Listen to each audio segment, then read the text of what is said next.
Good afternoon, ladies and gentlemen. Welcome to Macon-Bibb County Pre-Commission Meeting, acting as Committee of the Whole. Today is Tuesday, November the 15th, and the time is now 4:02. I'd like to officially welcome everyone here to this meeting today, and we'll begin with the approval of the minutes. This is the approval of the minutes from the November the 1st, 2022 meeting. Can I get a motion to approve? Got a motion by Commissioner Wynn. Can we get a second? Second by Mayor Pro Tem Clark. Any discussion? Hearing no discussion, all those in favor of the motion, please say aye. Opposed, nay. That motion carries, will be sent to consent agenda. Item 2 is an item of appointment. This is appointment to authorities, boards, and committee. Item A is a resolution appointing Veronica McClendon to the Macon-Bibb County Land Bank Authority. That's my motion. Can I get a second? Got a second by Commissioner Paul Bronson. And Ms. McClendon cannot be here tonight, but I think most of you are familiar with her. She does a lot with heirs property already. As an attorney, she also helps with Home First. And we certainly would welcome her to the Land Bank Authority, which I think is right up her alley. So we do have a motion and second. If there's no further discussion in that matter, I'll ask for a vote. All those in favor of the motion, please say aye. Opposed, nay. That motion carries, will be sent to consent agenda. We'll move on to contracts, agreements for implementation or renewal. The first item A is a resolution authorizing the mayor to execute an amendment to contract C-070085 with TBI Airport Management, Inc. for the purpose of extending airport management services for a term of 1 year for a total amount not to exceed $226,562.88. My eyes are missing me. As you remember, we discussed before, we're in a transition period and getting the airport runway extended for lack of other things that we have to do out there, and we put significant funds in our CIP to that. We've hired an airport manager on this, but we still have several employees that still work for TBI, approximately 15 employees. So it's important to keep them on through that contract during the transition, and certainly something that FAA is going to require. So at this time, I entertain a motion for approval. Got a motion by Commissioner Howell. Can we get a second? Second by Commissioner Wilder. Any discussion? Hearing no discussion, all those in favor of the motion, please say aye. Opposed, nay. That motion carries, will be sent to consent agenda. Item B is a resolution to authorize the mayor to execute a sub-grant agreement granting and accepting Emergency Solutions Grant, ESG CV funds, in amount of $250,626 for upgrades at the Brookdale Resource Center to authorize the mayor to execute the change order in the professional services agreement. Let me tell you a little bit about what's going on. As you remember, we've been working on getting that change from a shelter type to a more residential type for the folks that are there for at least 90 days at a time. During the process of doing all this, of course, prices have gone up. But more importantly, we realized that the capacity there, becoming more residential, required a different ratio of showers and restroom facilities, et cetera, and under our codes. So therefore, we've run into some changes that need to be made, and that's going to be covered by the funds, so it will be no additional funds except for the funds that you see here listed. So that is the purpose to get these showers done. That is under state contract, and they're well on the way of getting those things taken care of, but we just need to make sure these funds are allocated properly for the funding. So this time I entertain a motion for approval. Motion by Mayor Pro Tem Clark. Do we have a second? Second by, who's that? Commissioner Bronson? I should know that. Commissioner Bronson, Mayor Pro Tem Clark. I just want to be added as a sponsor. Okay. Mayor Pro Tem Clark would like to be added as a sponsor. We do have a motion and a second. All those in favor of the motion, please say aye. Opposed, nay. That motion carries and will be sent to consent agenda. We're going to move on to several items that are CDBG block grants. And Ms. Jackson here today. We're going to start with item 4A, and I'm going to have you just give an explanation about what we'll do, and we'll do some question and answering. And I'm going to step out for just a second. I'll be right back, but you go ahead and feel free to begin your conversation, okay?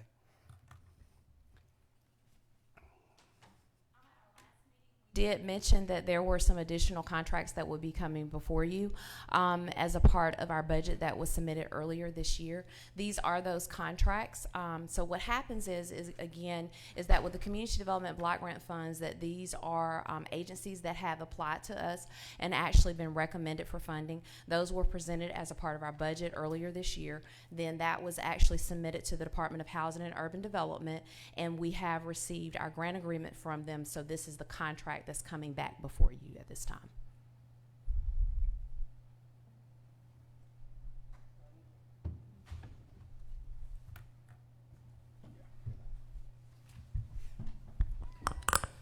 Thank you. Does anybody have any questions for Longzina?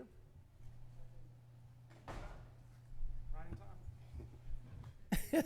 He's controlling the button. Commissioner Lucas? Thank you.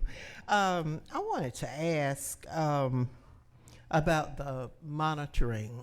And I want to, first of all, compliment community development for all the years of work that you've put into providing funding for all of these different entities, because we all understand how we get these funds. We get these funds because we have poor in our community. We have a high illiteracy rate. We have hunger. We have all of these different things, and the programs are intended to alleviate some of those conditions. And so with the funding of these different entities, that's a step in the right direction toward alleviating. So I want to compliment you and your entire staff for all the work that you do in all the agencies. But I do want to ask about the monitoring. Once we approve the contracts, what's the monitoring process like, and the auditing process? So we have a twofold process. As a part of that twofold process, is the first step of the process is that on a monthly basis, or depending upon that particular agency, because we do have some agencies that may request funds on a different basis rather than monthly. It may be quarterly, depending upon what type of activity. So the first monitoring happens that as a part of receiving their payment, as far as the reimbursement request that's submitted to us, at that particular time, we're asking what has occurred as far as your agency is concerned. We ask for demographics as far as how many people were served, what were the services that were provided as a part of that particular section, what was the cost that was incurred, is it within the line item. So that's one step as far as the monitoring. That is at every single draw we receive that information, because one of the things that we want to make sure is that as we're doing the process, that we're receiving the information that the federal government is requiring for us, because there is a system that we are required to put the information into on an annual basis, if not a quarterly basis. So the next step is that we also do an annual follow-up, wherein we are actually going on site and doing a spot monitoring to determine that the information that you provided earlier this year is actually the information that occurred that's on your at your particular location. The other opportunity is that throughout the year, if there's anything that's noticed on that monthly report that's coming in, as far as we ask for, if you have any challenges as far as your agency is concerned, is there anything that we can assist you with, and also provide technical assistance at that time. Okay. How many of the agencies have received funding for, what's the longest length of time that some agencies have received funding? That's a hard one. I would say some of them have done 10 years or more, but as a part of that, some of the agencies have come in and out of the cycle, because we do have some that they may apply this year, they may apply for the next 5 years, and then they decide that they don't want to apply, and then they come back into that particular cycle. So it really just varies according to that particular agency. So we can also look at that as well. But each application is judged or is reviewed based upon that pool that particular year. So in some instances, we do have some agencies that may have received funding the prior year that may not receive it the next year, just depending upon the amount of money we're going to receive and that pool of applications that we receive for that particular year. Okay, and next to the last question, what would be the reasons that an agency would have funding withdrawn from them? A couple of reasons. One is that they have been non-compliant.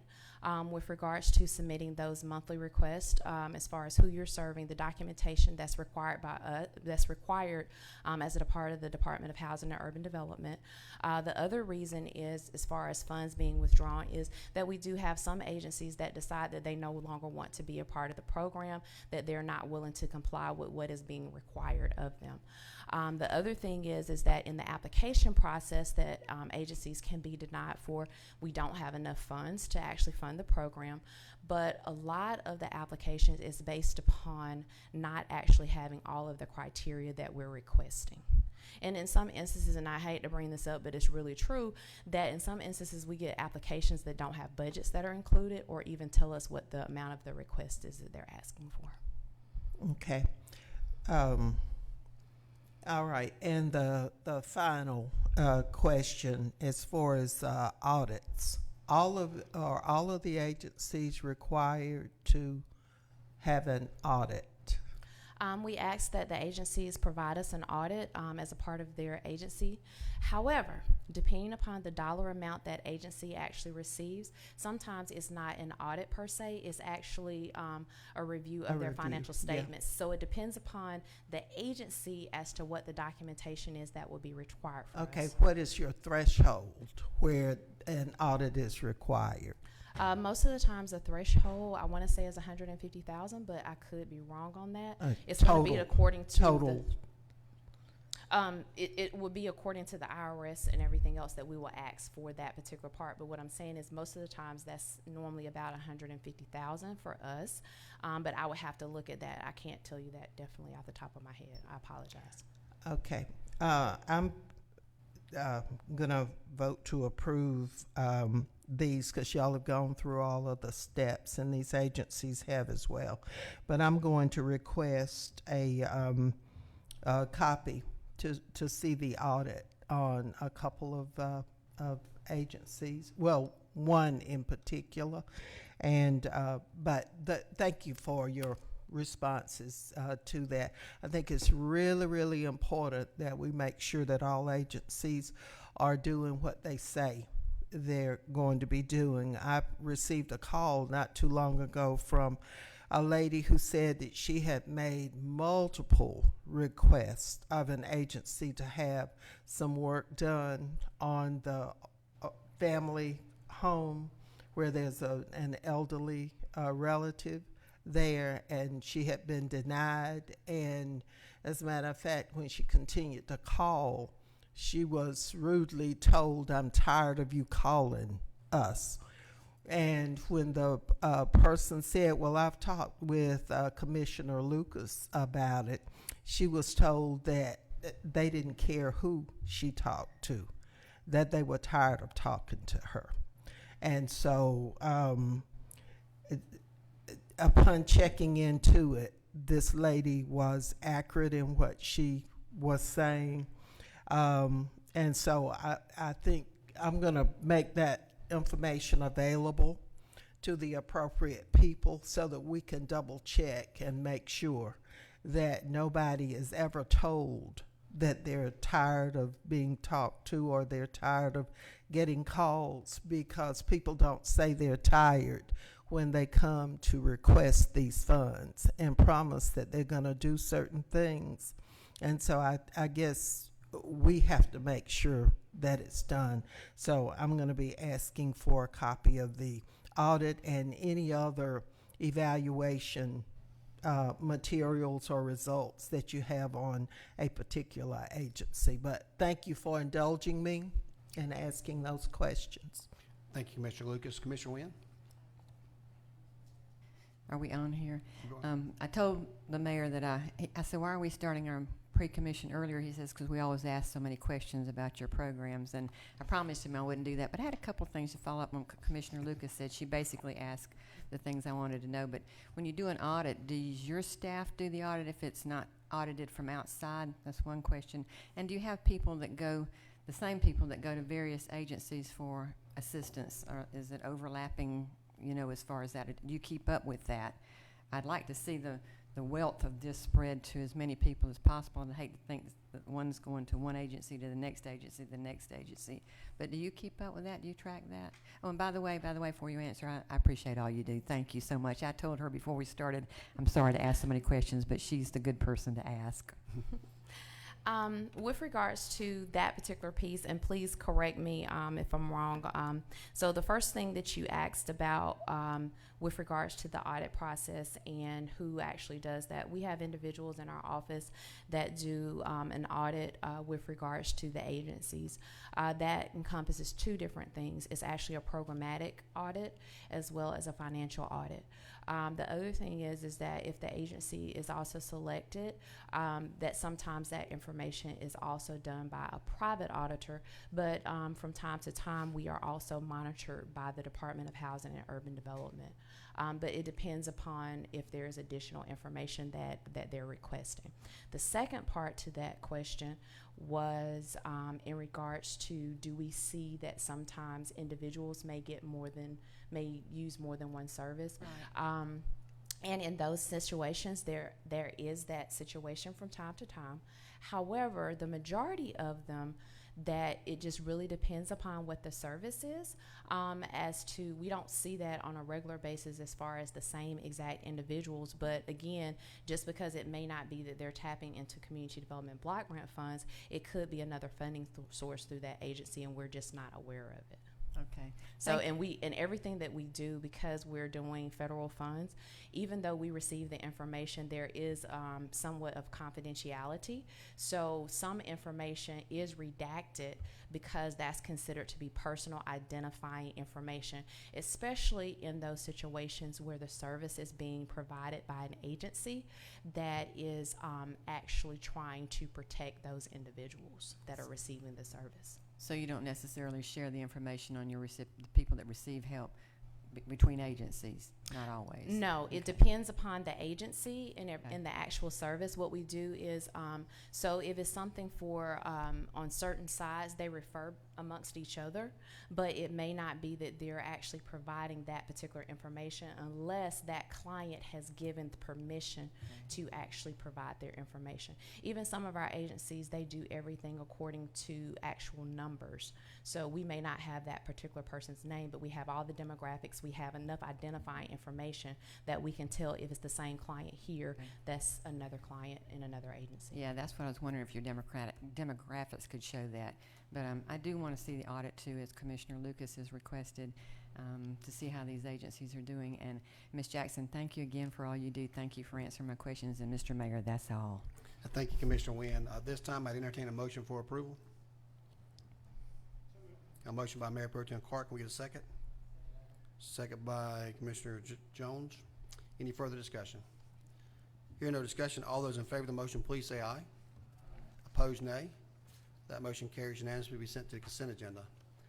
Item B is a resolution authorizing the mayor to execute an agreement with Rebuilding Macon, Inc., granting a community development block grant, CDBG, in the amount of $54,000 to provide for the volunteer youth program. That's my motion. Can I get a second? Second by Commissioner Bronson. Anyone have any questions for Ms. Jackson or anyone else regarding this? Got a couple more, Ms. Jackson. I would say sorry, Ms. Jackson, but somebody may start singing. So, any questions, Ms. Jackson? Okay. We have a motion and a second. If there's no further discussion regarding this particular item, we'll take a vote. All those in favor of the motion, please say aye. Opposed, nay. That motion carries. Item C is a resolution authorizing the mayor to execute an agreement with Salvation Army, Inc., granting a community development block grant in the amount of $58,248 to provide emergency shelter, social services, and homeless prevention programs. And I do know that Salvation Army is in the house as well. And also Commissioner Bronson would like to be a co-sponsor on this. Before we discuss this matter, Mr. Bronson, would you like to make that motion? Motion by Commissioner Bronson. We get a second? Second by Mayor Pro Tem Clark. We have a motion and a second. Commissioner Bronson, I'm with you. Hey, real quick, I just want to say thank you. And to the staff members here, thank you. I don't know if anybody had an opportunity to visit the Salvation Army, but I had a great opportunity to go by and speak with the staff, the team members there, and the vets and those that are seeking services there. And what I witnessed basically was love, care, and understanding and security. And for those that may have fallen on hard times, they need it. We all need it, actually. But directly, I gotta salute you guys for what you did and what you do. Thank you all from one vet to another vet. Thank you, and just continue to serve. And I look forward to supporting you guys in future events. Thank you. Thank you, Mr. Bronson. Commissioner Wynn? Just want to thank the Salvation Army for all they do, because I have actually literally have friends that their families survived because of the Salvation Army, and that service has been around a long time, and we want you to continue to provide that service. I wish I could tell you about the family, but it's an amazing story, and they really attribute it all to you. Thank you for the service you do. Thank you, Commissioner Wynn. At this time, we do have a motion and a second. If there's no further questions, all those in favor of the motion, please say aye. Aye. Opposed, nay. That motion carries and will be sent to consent agenda. Item D is a resolution of the Macon-Bibb County Commission authorizing the mayor to execute an agreement with the Mentors Project of Bibb County, granting a community development block grant in the amount of $10,000 to provide rent, utility, gas, and food assistance and other necessities for students and families in the Mentors Project. Is anyone familiar with the Mentors Project? I see a representative out in the audience today, and I know she would appreciate that. So at this time, we'll have a question by Commissioner Bronson. So moved. Got a motion by Commissioner Bronson, second by Commissioner Lucas. Any questions regarding this particular item? Mr. Bronson? Another thing, I do apologize. Hey, man, no questions. All statements tonight.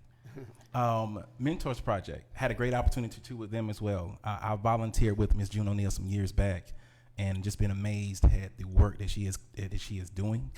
So I encourage everyone around the horseshoe, everyone that is listening, if you will have an interest in our community and our kids, please get involved with the Mentors Project.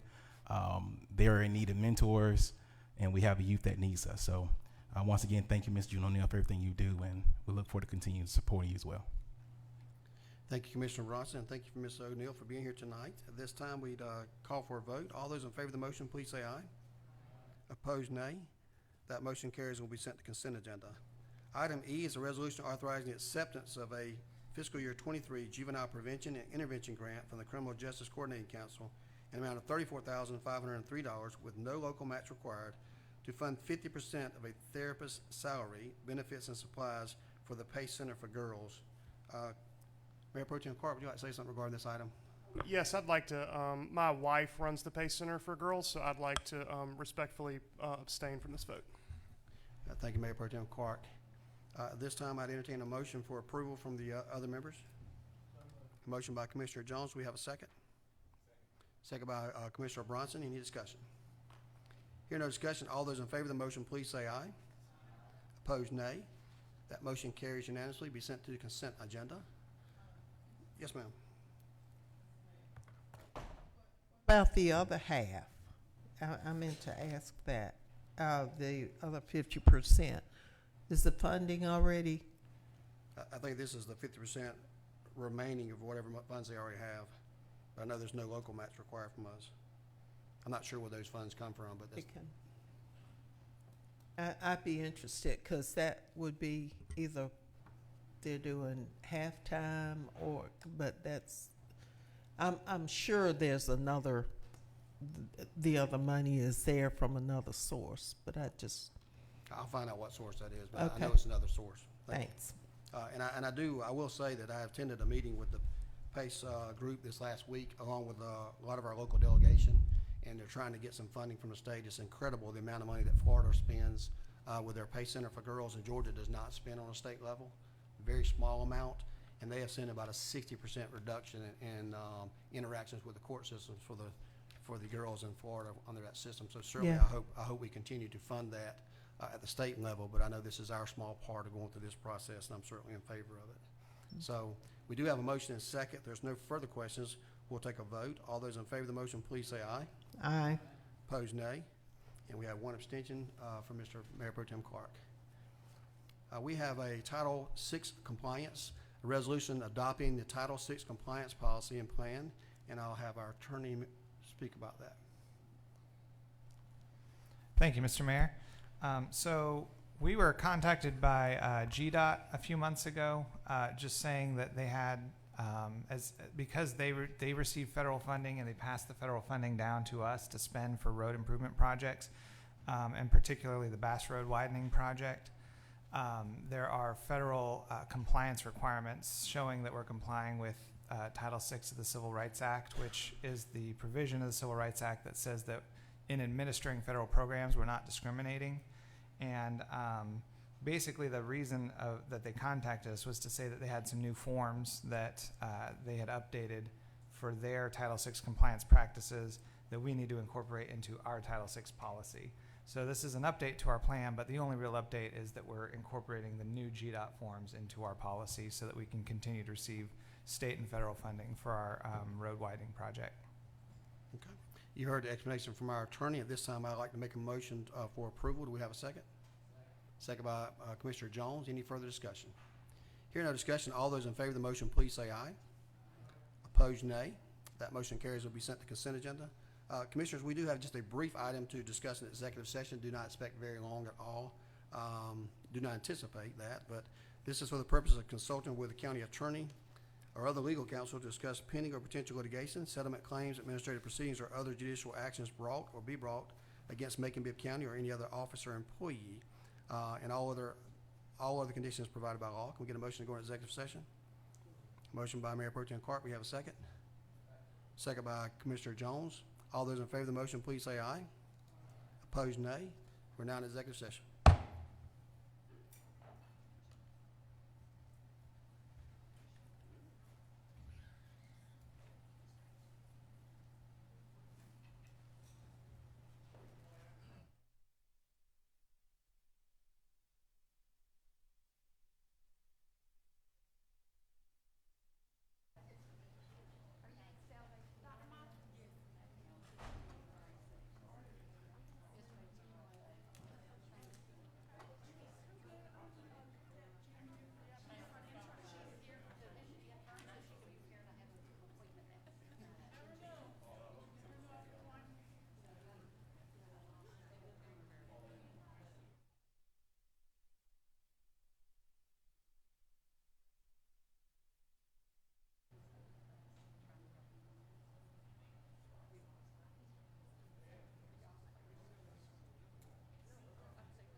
Going back.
I get a motion to come out of executive session.